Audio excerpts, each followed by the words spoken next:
अस्सलाम वालेकुम viewers, campus to career के साथ हाजिर हैं। और आज आपको नजर आ रहा होगा कि मैं भी इस वक्त जो है वेकेशन मोड में आ चुका हूं। और यकीनन हमारे बहुत सारे स्टूडेंट्स जो कि इंटरमीडिएट 9, 10 या उससे नीचे की क्लासेस के हैं वो अपने वेकेशन मोड में आ चुके हैं। बहुत सारे यूनिवर्सिटी के स्टूडेंट भी वेकेशन मोड में आ चुके हैं। तो आज के एपिसोड में बात करेंगे कि स्टूडेंट्स को वेकेशन में क्या करना चाहिए।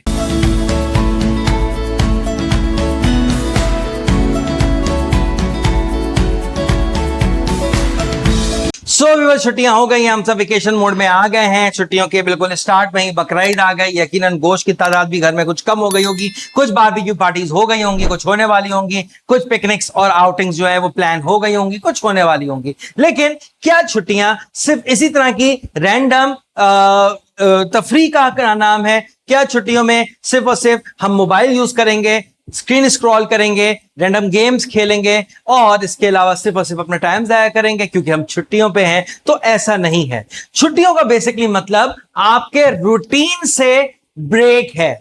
छुट्टियों का बिल्कुल मतलब टाइम जाया करना नहीं है। और इसी के ऊपर मैं आज बात करना चाहूंगा और कुछ टिप्स देना चाहूंगा अपने स्टूडेंट्स को कि इन छुट्टियों में आप बिल्कुल भरपूर एंजॉय करें, भरपूर अपनी फैमिली के साथ टाइम गुजारें, भरपूर अपनी लाइफ को बहुत अच्छे से लेके चलें, लेकिन साथ में कुछ थोड़ा थोड़ा प्रोडक्टिव काम भी करते रहें। क्या क्या काम आप कर सकते हैं इन छुट्टियों में, आ जाए इसके ऊपर बात। तो सबसे पहली चीज, क्योंकि आजकल एआई और डिजिटलाइजेशन के बगैर जिंदगी बेकार है, जिंदगी बिल्कुल नामुकम्मल है। तो सबसे पहली चीज जो आपको करनी चाहिए इन छुट्टियों में, कोई ना कोई डिजिटल स्किल आपको सीखनी चाहिए। कोई ऐसा सॉफ्टवेयर जो यूजर फ्रेंडली हो लेकिन इंपैक्ट रखता हो, इफेक्टिव हो, उसको सीखना चाहिए। मैं नहीं कहूंगा कि अगर आपका इंटरेस्ट बहुत ज्यादा डिजिटल चीजों में नहीं है तो आप कोई बहुत मुश्किल प्रोग्रामिंग लैंग्वेज सीखें, लेकिन पाइथन बहुत आसान लैंग्वेज है, आपको सीखनी चाहिए। रोबोटिक्स छोटे बच्चों के लिए बहुत जबरदस्त है, बहुत सारे वर्कशॉप और समर स्कूल खुले हैं, उनमें आपको जाना चाहिए। इसके अलावा कुछ नहीं भी करें तो कम से कम कैनवा और वेब डेवलपमेंट जो होती है इसको जरूर सीख ले। चले, अगर ये भी नहीं कर पा रहे हैं तो how to use AI tools, ये चैट जीटीपी, ये जेमिनाई और इस तरह के जितने भी एआई टूल्स हैं उनको किस तरह से इफेक्टिवली और एफिशिएंटली इस्तेमाल किया जा सकता है, इसके ऊपर बात कर लें। मैं हमेशा से बात करता हूं, ये टूल्स, ये टेक्नोलॉजी गलत नहीं है, the way we use these tools उसका मसला है। तो छुट्टियों में पहली टिप यह है कि एटलीस्ट कोई एक डिजिटल स्किल अपनी डेवलप करें। दूसरी टिप जो थोड़ी सी मुश्किल है लेकिन अगर आपने कर लिया तो क्या बात है, कोई एक अच्छी बुक जरूर पढ़ें जिसमें कोई लाइफ लेसन हो। नहीं पढ़ सकते, कोई एक नॉवेल जरूर पढ़ें, चाहे इंग्लिश में पढ़ें, चाहे उर्दू में पढ़ें, या जिस लैंग्वेज में भी आप कन्वीनियंट महसूस करते हैं और रीडिंग मटेरियल मौजूद है, जरूर कोई एक अच्छी बुक। और पूरी बुक आपको 1.5-2 महीने में पढ़नी है। रोज के 5 पेज 10 पेज अगर आप रीडिंग करोगे किसी बुक के तो यकीन जाने आपकी ओवरऑल पर्सनैलिटी पे बहुत ही पॉजिटिव इंपैक्ट इसका जरूर आएगा। इस बुक रीडिंग से एक और बहुत इंपॉर्टेंट चीज होगी जो मेरा तीसरा एस्पेक्ट भी है, और वो है आपकी communication. Improve your communication skills. आप जितनी ज्यादा अच्छी कम्युनिकेशन करोगे तो उतना ही ज्यादा आप मार्केट में विजिबल नजर आओगे। हम बहुत सारी वीडियोस जो हैं 4 C's ऑफ सक्सेस के ऊपर और इस तरह की बहुत सारी चीजें बात कर चुके हैं जिनमें communication is the integral part. तो अपनी लैंग्वेज स्किल, चाहे आप इंग्लिश सीखें, चाहे आप चाइनीज सीखें, चाहे आप फ्रेंच सीखें, चाहे आप जर्मन सीखें, चाहे आप अरबिक सीखें, चाहे आप टर्किश सीखें, कोई भी एक लैंग्वेज स्किल जो है आप बेहतर करें और साथ में अपनी कम्युनिकेशन स्किल्स को बेहतर करने की कोशिश करें। अपने कॉन्फिडेंस को डेवलप करने के लिए स्किल्स करें। हम में से बहुत सारे लोग जो हैं डिफरेंट कम्युनिटीज से बिलोंग करते हैं या डिफरेंट कम्युनिटीज या डिफरेंट एनजीओ के साथ इवन वर्क कर रहे होते हैं। तो do give your time to those institutions as well. आपकी कम्युनिटी में कोई सोशल वर्क हो रहा है, आपकी कोई एनजीओ से एफिलिएशन है, उसमें कोई कम्युनिटी वर्क हो रहा है, इसको जरूर करें। कम्युनिटी वर्क बहुत ज्यादा जरूरी है। हमारा दीन भी यही सिखाता है कि दर्द दिल के वास्ते पैदा किया इंसान को, वरना अतात के लिए कुछ कम ना थे करोबे। तो आप जो है खिदमत करें इंसानियत की, कोई एक कम्युनिटी ड्राइव करें, किसी की हेल्प करें। और याद रखिएगा, इससे मुराद चैरिटी नहीं है, इससे मुराद किसी को डोनेशन नहीं देना। आप वॉलंटियरली विदाउट एनी इंसेंटिव अगर आप किसी की हेल्प आउट करते हो, किसी को पढ़ाने में मदद कर देते हो, तो ये एक बहुत बड़ा इंपॉर्टेंट कम्युनिटी वर्क आप कर जाओगे।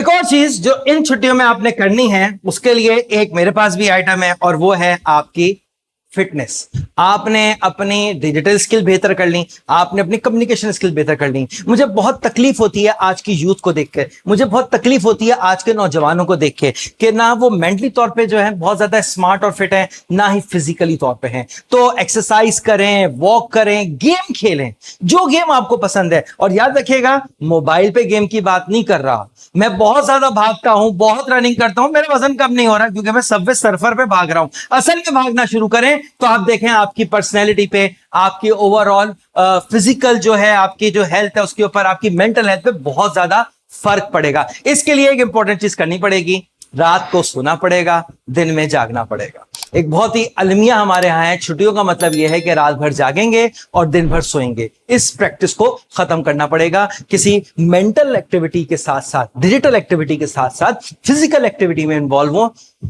कोई एक्सरसाइज करें, कोई जिम ज्वाइन करें, स्विमिंग करें, कोई क्रिकेट क्लब, कोई पैडल आजकल बहुत ज्यादा चल रहा है, कोई पैडल क्लब हो गया, कोई हॉकी या कोई भी गेम, कोई बैडमिंटन हो गया, कोई भी ऐसा गेम जो आपको लगता है कि शायद आपको अच्छा लगता है और उसमें फिजिकल एक्टिविटी हो, उसको जरूर ज्वाइन करें, उसको जरूर खेलें, क्योंकि आपको दोनों तरह से बहुत ज्यादा परफेक्ट होने की जरूरत है।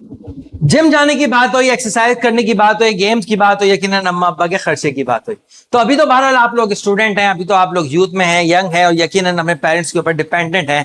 लेकिन इसी एज से फाइनेंशियल लिटरेसी के ऊपर वर्किंग शुरू करें। अपने आप को थोड़ा सा लिटरेट करें कि ये फाइनेंस क्या होता है, ये स्टॉक क्या होता है, ये ट्रेडिंग क्या होती है, ये बजट अभी आ रहा है इसको स्टडी करें, इन्फ्लेशन रेट क्या होता है। ये बहुत सारी ऐसी टेक्निकल टर्म्स हैं जिसके ऊपर अपनी ग्रिप हासिल करें। आगे आपको बहुत ज्यादा कामयाबी मिलेगी अगर अभी से आप फाइनेंशियल लिटरेसी से रिलेटेड चीजों में अपने आप को अवेयर करना। और आखिर में कैंपस टू कैरियर का जो मेन पर्पस भी है, काउंसलिंग। अपने फ्यूचर को देख के जरा सोचें कि आपने करना क्या है। इसमें एक टिप दूंगा कि हमेशा याद रखिएगा कि आप जिस क्लास में भी हैं उससे आप आगे 4 साल 5 साल बाद मार्केट में किस चीज का स्कोप होगा, इसके ऊपर प्रॉपर आप कैरियर काउंसलिंग लें, कैरियर गाइडेंस लें। कम से कम 5 यूट्यूब पे वीडियोस ऐसी देखें जो डिफरेंट कैरियर काउंसलर्स की हों, फ्यूचर स्किल्स के ऊपर हो, कैरियर गाइडेंस के ऊपर हो, what will be the best profession, what will be the best business after 4-5 years. इसकी वीडियोस को जरूर देखें। यानी कि कैरियर काउंसलिंग और कैरियर गाइडेंस के ऊपर अपना टाइम जरूर इन्वेस्ट करें। आखिर में मैं यही कहूंगा कि this vacation is not a leisure time. The vacation is the investment time. Investment on yourself, investment on your personality, investment on your mental health, investment on your physical health, investment on your skills, and investment on your career. So do invest these vacation on yourself. Campus to career के साथ जुड़े रहने का शुक्रिया। इंशाल्लाह next episode में आप लोगों से मुलाकात होगी। कैंपस टू करियर में आप कोई भी सवाल करना चाहें, कोई आप ऐसी स्किल जो आपने समर वेकेशन के लिए प्लान की है और आप सीखने का इरादा रखते हो, कमेंट में जरूर लिखें। फेसबुक में डॉक्टर मुस्तफा हैदर का मेरा पेज है, उसको फॉलो जरूर करें। आप लोगों को कैरियर से रिलेटेड बहुत सारी गाइडेंस मिलती रहेंगी। Happy vacations.